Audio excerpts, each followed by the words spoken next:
The Arctic Monkeys' debut album, Whatever People Say I Am, That's What I'm Not, was released 20 years ago today.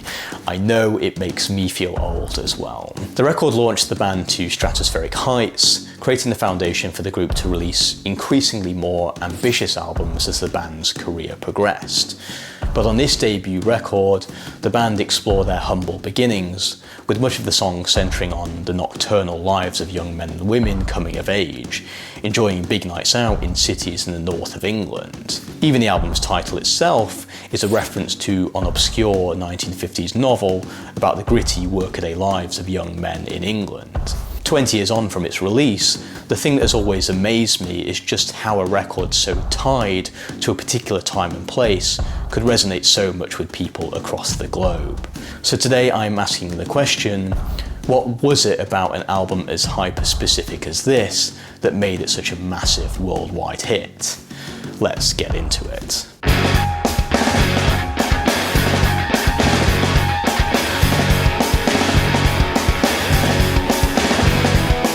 In the early noughties, the Arctic Monkeys were like any other school band. They were a set of Sheffield school friends, spending most of their time hanging out, skateboarding and BMXing, and generally getting into music for the first time.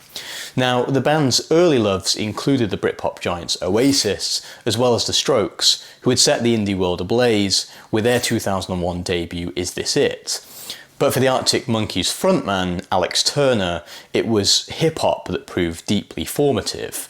He was into Outkast and Dr. Dre, but it was the British rapper Roots Manuva that Turner loved the most. Turner was transfixed by the way Roots Manuva could make the most mundane subject interesting through a combination of flow, complex half rhymes, and of course, a liberal serving of swagger. Overblown in the zone, come to the point. Not your shiznit, nobody to show him. Step up to the bar and the clean girls know my incredible, credible. My new talk tongue, most cool when the world seems highly strong. By 2003, the Arctic Monkeys were gigging, and I'd love to say the early recordings from that time show the promise for the band immediately, but that would be a lie. Honestly, they sounded like any other band of 17-year-olds that you've heard before. Everyone's feeling alright. I won't be sleeping today. I won't be sleeping tonight.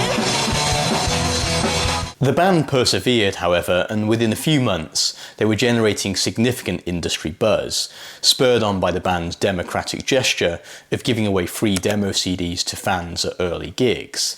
It meant that the band's music was often uploaded to early versions of social media sites, with the band's songs reaching legions of new fans through sites like MySpace. So much has been said already about the importance of the internet as a distribution and promotion network for the Arctic Monkeys songs, but that shouldn't overshadow just what a smart and sharp-witted songwriter Turner was becoming in a short space of time. Leaning on his early love of hip-hop as a teenager, Alex Turner was soon penning songs that functioned as character studies, packed with observations of depraved or warped characters that Turner had come across in his native Sheffield. Take their early song Cigarette Smoke, for example. And baby, hey, you send a shiver down my spine, but do you read my mind to you? And you're looking pretty suspicious. They're probably planning a heist. He's wanting to go to the strippers. It makes him feel all nice. By the time the Arctic Monkeys sat down in 2005 to record what would become their debut album, Turner had fine-tuned his ability to sketch sonic vignettes, imbuing the characters at the heart of his songs with depth and pathos. By now, the band members had settled into the routine of most 17 and 18-year-olds in England. They were going out to pubs and clubs for the first time, getting involved in scraps on nights out, and generally falling in with the eclectic cast of characters that we've all encountered on numerous Saturday nights out. It meant that the songs on this record function as diaristic portraits of small town and suburban life in England. Take the album's opener, The View from the Afternoon.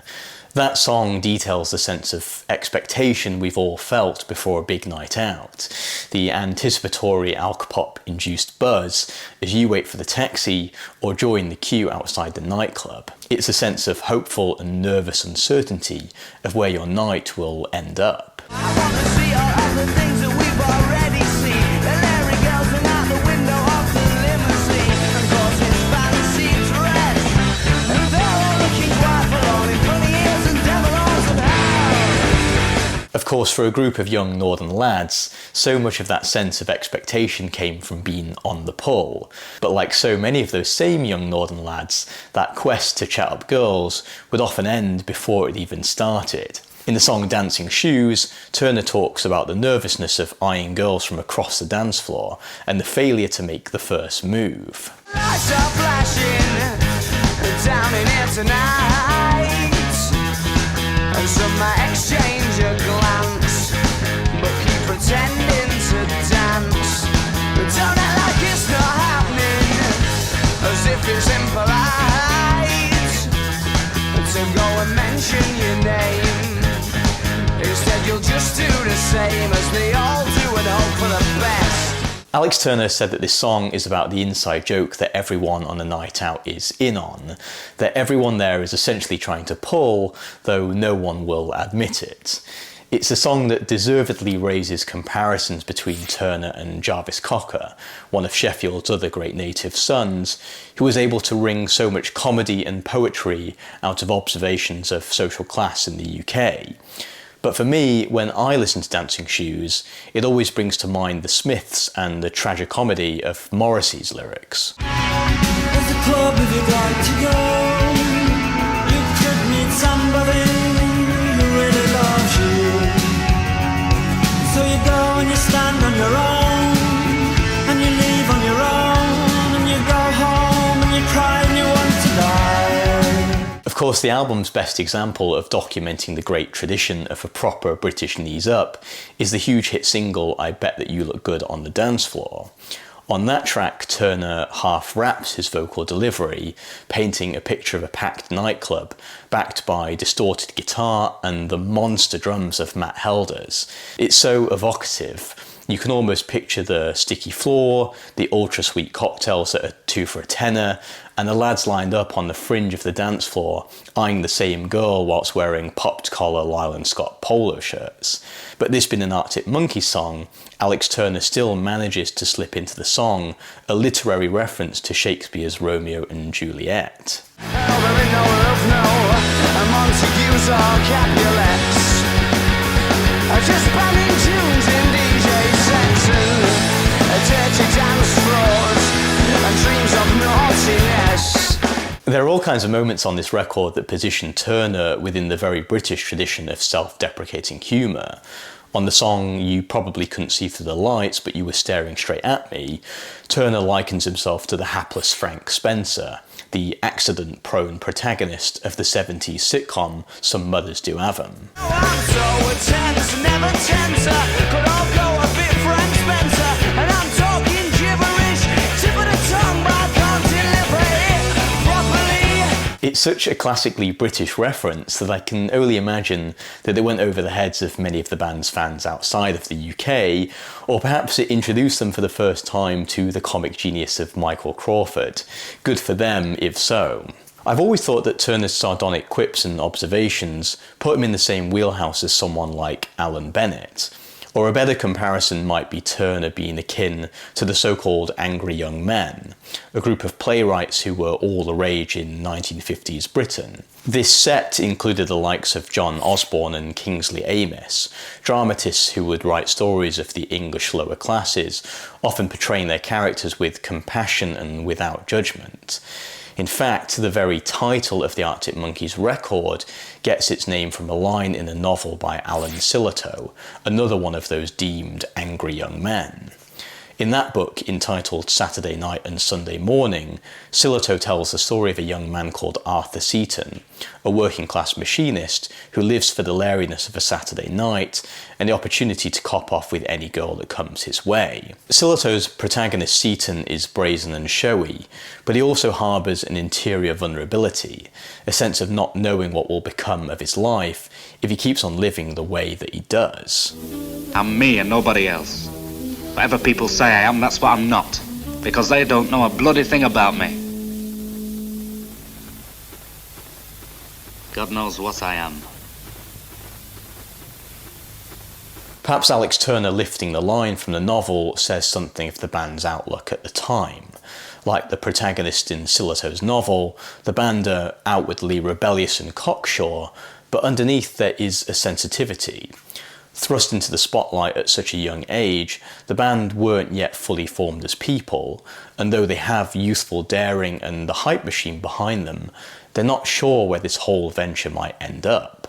Since the band were so young at the time of writing the songs on the record, they had limited experience of life to pull from. It meant that Alex Turner had to plumb the depths of what he did know, and it meant that he drew characters in a really smart and multi-dimensional way. In the song Fake Tales of San Francisco, for example, Alex Turner exposes the phoniness of older bands that the Arctic Monkeys used to gig with as the band were coming up. In his lyrics, Turner bemoans the posturing of local wannabe rock stars, adopting fake American accents, pretending to be someone they weren't.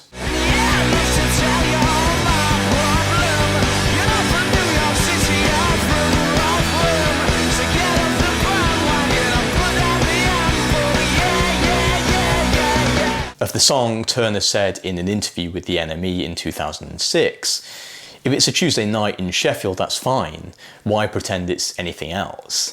I think the easiest way to describe this song is as the sound of us getting annoyed at people pretending. Alex Turner straddles that line between comedy and tragedy so well, I think. These are songs full of razor-sharp one-liners, but often permeated by a sense of poignancy too. In the song When the Sun Goes Down, for example, Alex Turner tells of the nighttime activity that would go on down near the band's early rehearsal space in the Neepsend district of Sheffield. Turner has said of the song, "We used to have a practice room in an old industrial sort of area just outside town. There are sandwich shops and some other businesses that are run there by day. At night, as well as studios and practice rooms, there is perhaps some less celebrated activity. When we moved into our room, the man next door actually really said, 'It changes around here when the sun goes down,' and you would get asked for business by prostitutes out in the street sometimes, or it would be the middle of the night and there would be a bloke with a carrier bag just walking about as we left. It sounds like there's a bit of a humorous tone, but it's really pretty sad.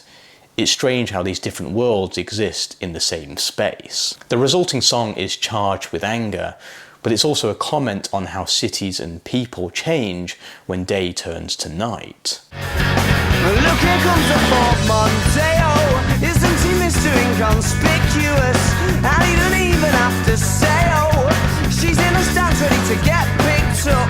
Bet she's delighted when she sees him, pulling in and giving her the eye, because she must be fucking freezing, scantily clad beneath the clear night sky. It does stop in the winter, no. It's a theme that continues on the track From the Ritz to the Rubble, just one more Sunday morning song on this record, which acts as a blow-by-blow account of the raucous night before.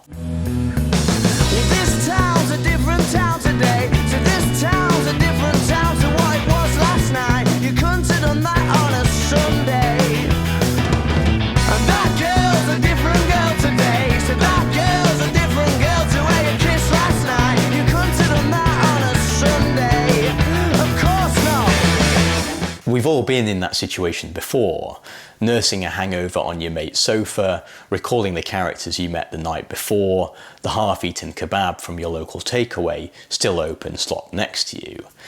The Arctic Monkeys' obvious reference points are Oasis and Blur, but the sense of looking back wistfully on the previous night's antics with a sore head always reminds me of the killer track The First Big Weekend by Arab Strap.